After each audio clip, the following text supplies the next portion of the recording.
Coming up again this year on October 23rd is Real Oz Ind, and it's my great pleasure to be speaking to the director of Real Oz Ind, Jemma Purdey. Gemma, welcome again to Movie Metropolis.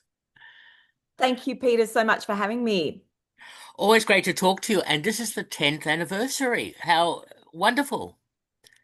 I know it's really an amazing thing. I can't believe that we've been doing it for 10 festivals. Obviously, we had in the middle there, we had COVID and we had 2 years where we were online, but that's a remarkable thing too that we've kept going through that. So yeah, it's a really exciting milestone, I think, for us. Well, congratulations to get to this stage. That's fantastic. Well, just to let people know, if you can just do a description again, because there'll be other people joining this interview and so on. But tell me about the concept behind Real Ozind. Right. So ReelOzInd is the Australia-Indonesia Short Film Festival. So it's a competition, and we have submissions open for Australian and Indonesian filmmakers, or as we, kind of qualify it, Australian-based or Indonesian-based filmmakers to produce short films for us. They can be from the genres of fiction, animation, documentary, and we have a young filmmaker category for 13 to 18-year-olds. Short films of maximum 10 minutes is what we're after. This year, again, we had a huge amount of submissions. I think not quite our best, but just shy of that. So, I think that we're quite well entrenched and well known now around the traps. And so we get some really wonderful, high quality submissions. And over the years, we've seen that quality continue to, improve. But just to see the exciting emerging talent that comes through from Indonesia and Australia.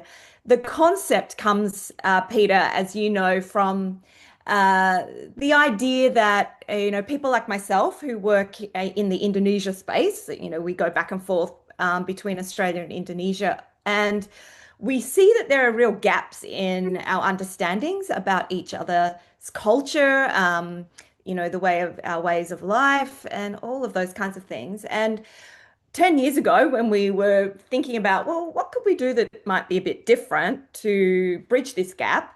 We thought, what about short film? Because we were aware that in Indonesia, there's this incredible ecosystem of grassroots film communities, just enthusiasts for film who are making films and doing really exciting things. So we knew that that was there. And we also knew that here, of course, in Australia, we love it as, as a way of, communicating, and film is something that we all get around together. Think about Tropfest and those kinds of amazing initiatives, Flickerfest. So we thought we could do this together, and it's a very unique idea to have a binational, as we call it, film festival.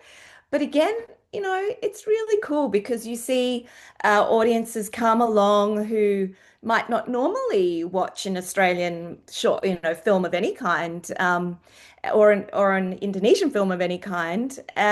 So the film festival travels around. It's a pop-up festival. So we kind of have a very minimal budget. We love that too because that really engages us with grassroots communities and, networks. And that's worked really beautifully. And so we invite our friends in both countries to go ahead, have their own little festival, their own little pop-up. And we've seen some, amazing things happen over the years, small, big, we don't mind.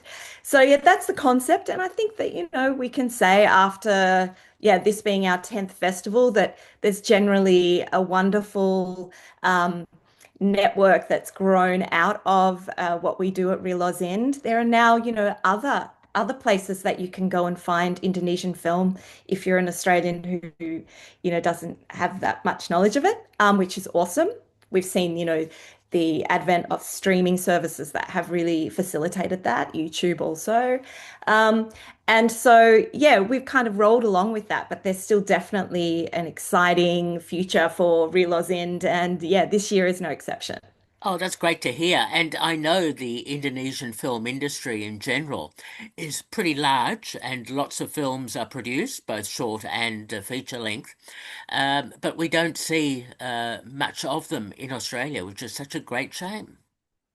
Yeah, well, exactly. That was kind of what we were very, aware of 10 years ago when we started thinking about it. And as I mentioned, there are opportunities now for us to go out and seek that. But if you're talking about mainstream, what's in our cinemas, what even comes into our programs for international film festivals, there's still, yeah, not so much Indonesian content. As you say, they produce a lot of films. I just saw something that said that I think it was 285 films in 2024, which is the same as what France produced. I mean, that's extraordinary. Hmm. Um, so the commercial film cinema is booming over there. But interestingly, as some people who would be familiar with Indonesian films would not be surprised to hear that half of those films are in the horror genre.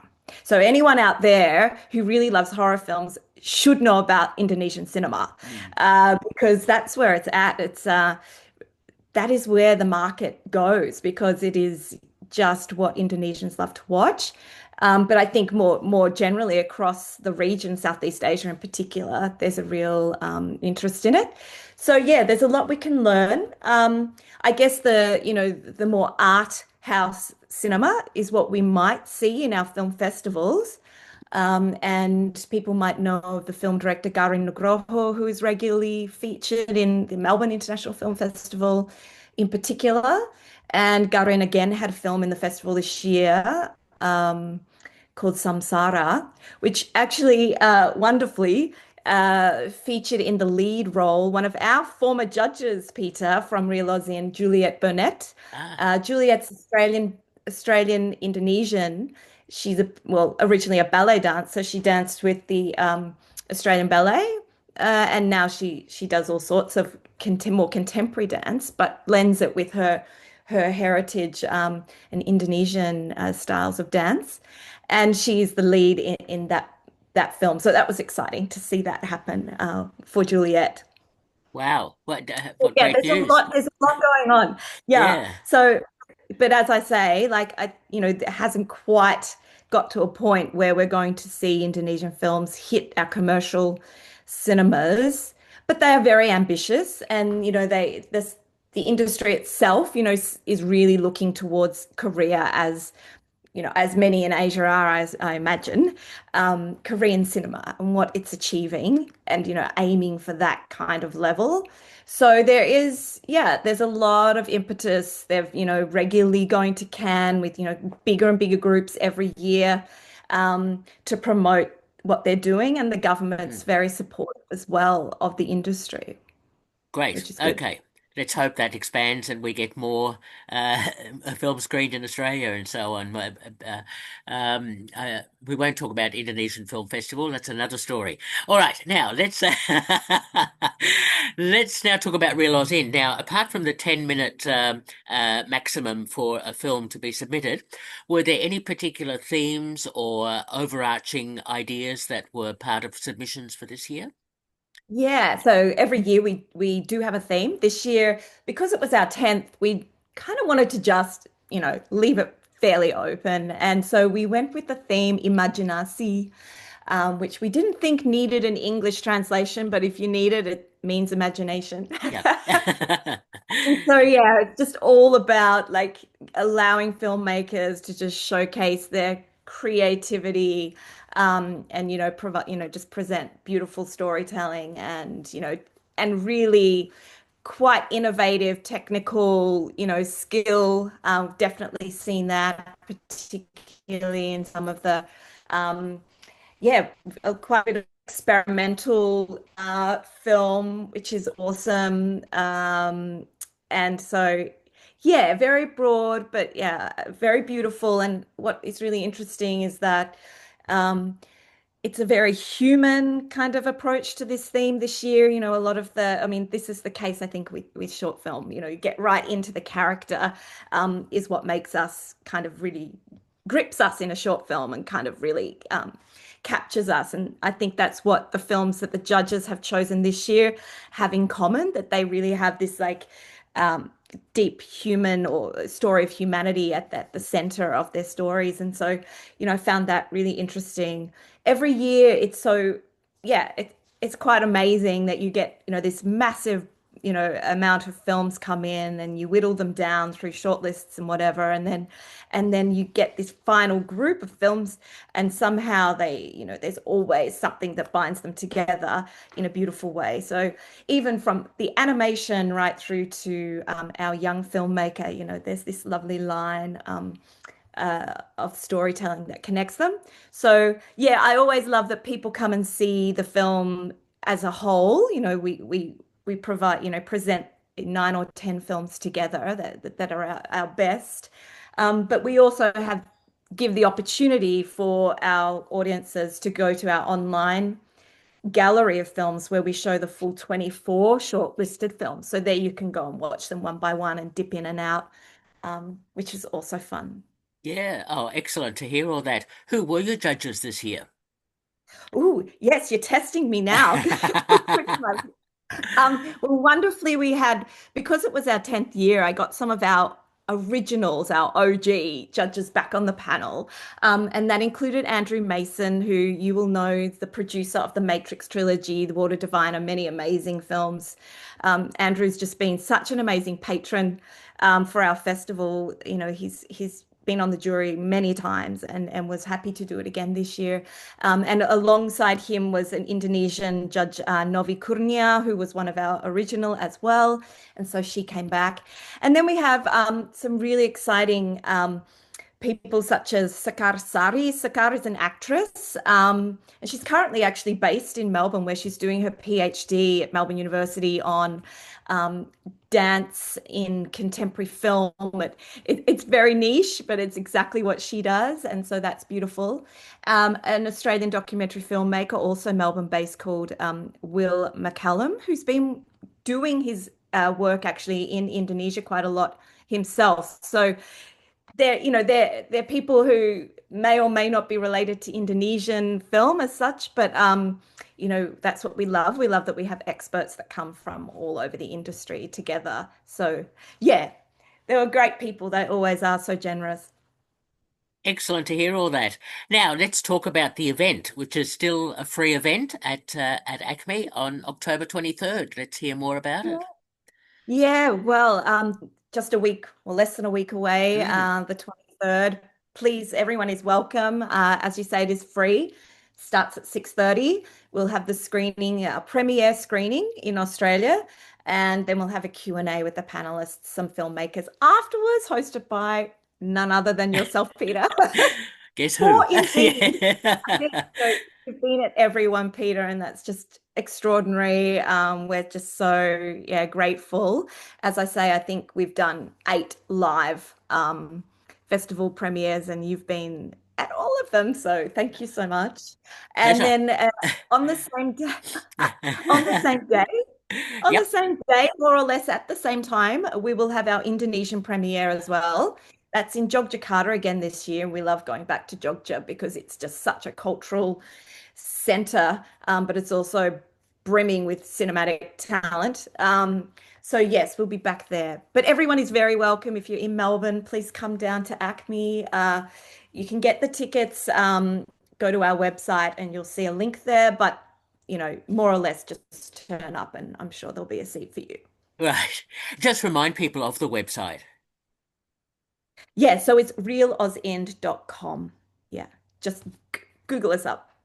Absolutely, Real Oz Ind, absolutely, and all excellent stuff, Jemmy. Gemma, always looking forward to it and doing the Q&As and discussing with filmmakers their approach and so on, because it is always so interesting to hear the backstories of how these films get made.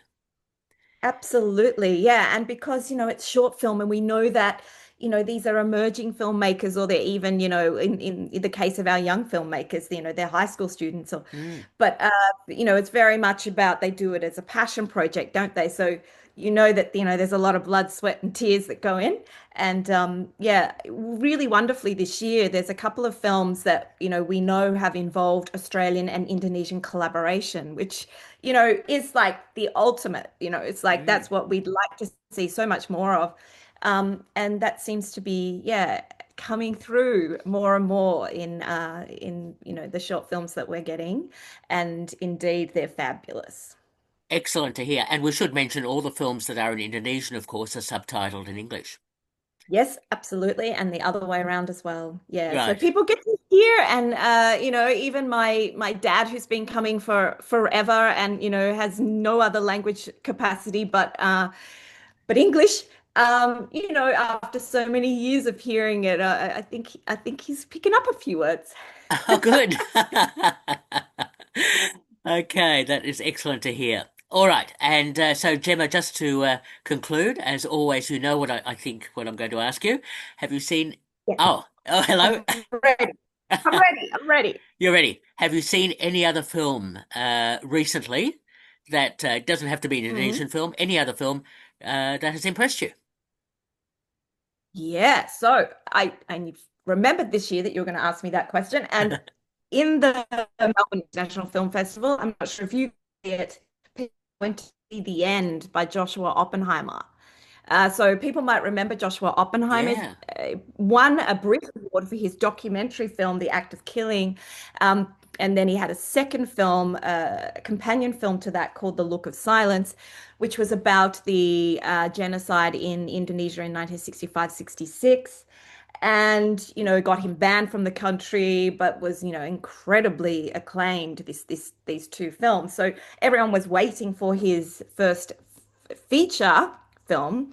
um it's called The End. It's got Tilda Swinton as the lead, and people like me who may not have really read all about it might find a little bit of a surprise in the first few minutes when the actors suddenly burst into song. So it is a musical, which, I know that some people didn't entirely enjoy. Um, but I do. But Tilda's singing has been something that people remark on as not being wonderful. But anyway, The End is, post-apocalyptic world in which this billionaire has saved himself and his family and a few other servants, really. And they're living in a bunker somewhere. In a salt mine, I think it is, and the world above them is on fire. And so we have this, kind of classic, intense, almost theatrical. I was thinking of, you could think of lots of comparisons to this idea that of this kind of setup where then a stranger arrives. There's this woman who survived out there, and she suddenly arrives, and they decide to let her stay. And so all the things that unfold. But it's really interesting. Joshua has a tiny little link to his Indonesia interest in that the billionaire was involved in Indonesia's energy industry, oil and gas and all the things that he's made his money from, and that have obviously led to much of the issues we have with climate. So, yeah, it's a polarizing one. And other reviewers have said that it was kind of, they wanted to like it more because they really enjoy what Joshua does. But I think that's classic for him. He's always trying to kind of provoke. Um, and so that's definitely the case with this one. But it is beautifully produced. That the sets are stunning, and costuming and all of that kind of thing. And it's a very good cast. So if you can handle the music and the singing and the dancing, I recommend it. Okay. Singing to the end. All right. I like the concept. Yeah. Yeah. Has the film got an Australian distributor? Will we see it in cinemas here? Yeah, good point. I haven't heard, right? So it was Yeah. a myth. I'll follow that up. And Yeah. you can follow that up. I mean, Yeah. it should have. It should. Although it could go directly to some kind of streamer as well, couldn't it, these days? Of course, yes. No, I understand. Well, there's a recommendation. The end. I'll look out for that. Yeah, so if you're Um, Joshua Oppenheimer fan, yes, you definitely want to watch it. Yeah. absolutely. And Tilda Swinton as well, who's such a good Hilda, of actress. course, Yeah, yeah. And yeah. he'll only go on to something bigger and better. He's one to watch. He's an incredible talent. Absolutely, I agree. And speaking of incredible talents, you'll be able to see the Real Oz Ind Short Film Festival at ACMI for free on Thursday, October 23rd at 6:30. Be there and have a look at some really good and interesting films. And Gemma, as always, a pleasure talking to you. Thank you so much, as always, Peter, and see you next week. Absolutely, I'll be there. Okay, bye bye. Bye.